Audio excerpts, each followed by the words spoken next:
don't know me, my name is Erin. I'm Jamie's maid of honor. Thank you for joining us this evening. I promise I'll make this speech quick. I know Mr. Reddish already has his vodka and a to-go cup and he's itching to get to bed. I've actually had the pleasure of being Jamie's first friend. It was a short 27 years ago when my brother threw a snowball in her face. Jamie cried. I picked her up off the ground and walked her home. Luckily for me, home for her was conveniently right across the street. Our families became fast friends and our childhood memories began. We spent every waking minute together. Everything was going really, really well in the neighborhood.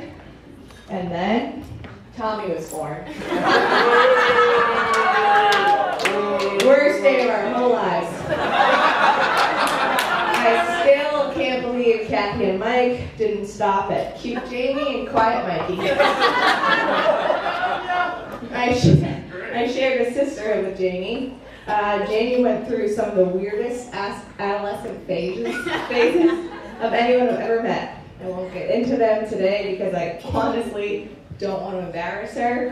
But at one point, I think she started practicing witchcraft or Wiccan, or whatever you call it, but I'll honestly leave it at that.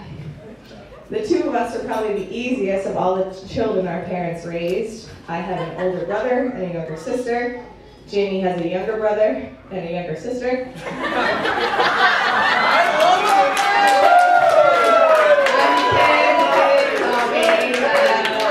That's my last Tommy joke.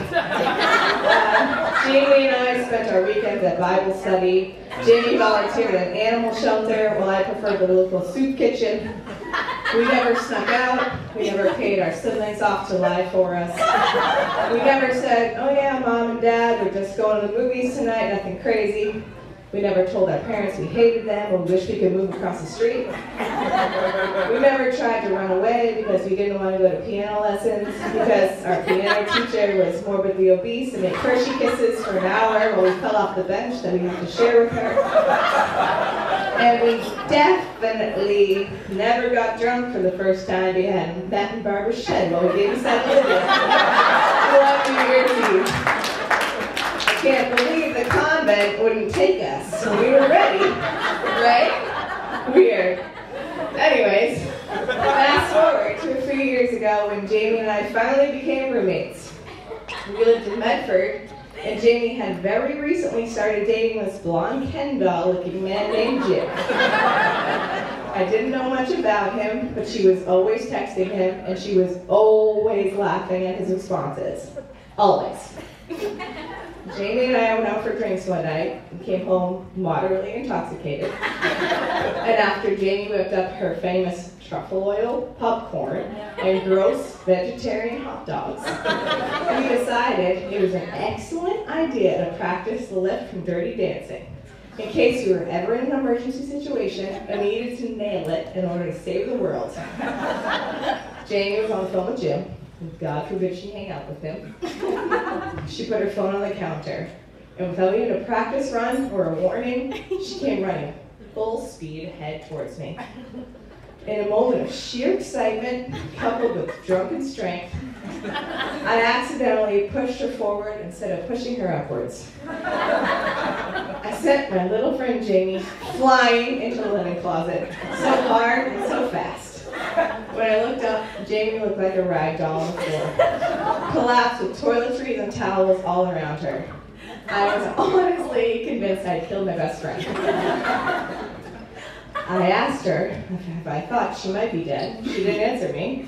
And I wondered how in the hell I was going to explain this to Kathy Reddish at 3 a.m. And then I heard, hello? Hello? Remembering that Jim was still on the phone. Having never met this man, or having potentially just killed his girlfriend, I reluctantly picked up the phone and all I heard on the other end of the line was, Erin, if she's dead, I know where to hide the body. We agreed. Jamie never woke up. The Charles River was the best place to dump her. And because she was so small, it would be pretty easy to transport her there. I realized right then and there that I liked him. I wasn't entirely sure that he wasn't a serial killer, but I felt really, really thankful that he'd helped a broken girl out in her time of need. Since that day, I've watched Jamie and Jim grow as a couple. I've never seen a man shower a girl in gifts quite like Jim Wilson does. Apparently, his heart matches the size of his bank account. I'll never forget Jamie arriving home after her first Christmas with Jim. She walked into our apartment, wheeling a grocery cart full of designer boxes, like a modern-day Carrie Bradshaw, glowing and in love. Their life together has blossomed into something incredible. They share a love of outdoor activities, technology, ordering absurd amounts of takeout, and being really, really ridiculously good looking.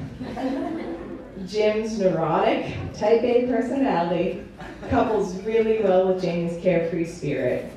He makes her laugh, the good kind of laugh where she crinkles her nose and she snorts. I'm so incredibly proud of the woman she's become. Her talents match her beauty. She is as funny as she is kind. She is my best friend, and today she becomes a wife.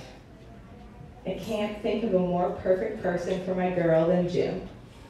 I know he'll continue to fill her heart with love, her closet with the most amazing shoes, and her life with laughter. Jamie, to the girl that has never let me down in all the years I've known you. You've kept all my secrets and dried all my tears, and Lord knows there's been a lot of tears. Kathy and Mike, thank you for giving me a lifelong friend. I take back all the bad things I've ever said about you guys. I'm thankful to have grown up under your loving, watchful care. Your daughter is an incredible person, and you should be extremely proud. Also, thanks for throwing this gorgeous wedding. I'm sure we'll all have a blast tonight. So, with that said, let's raise a glass to the perfectly perfect couple, and hope all your days are amazing as today. Cheers!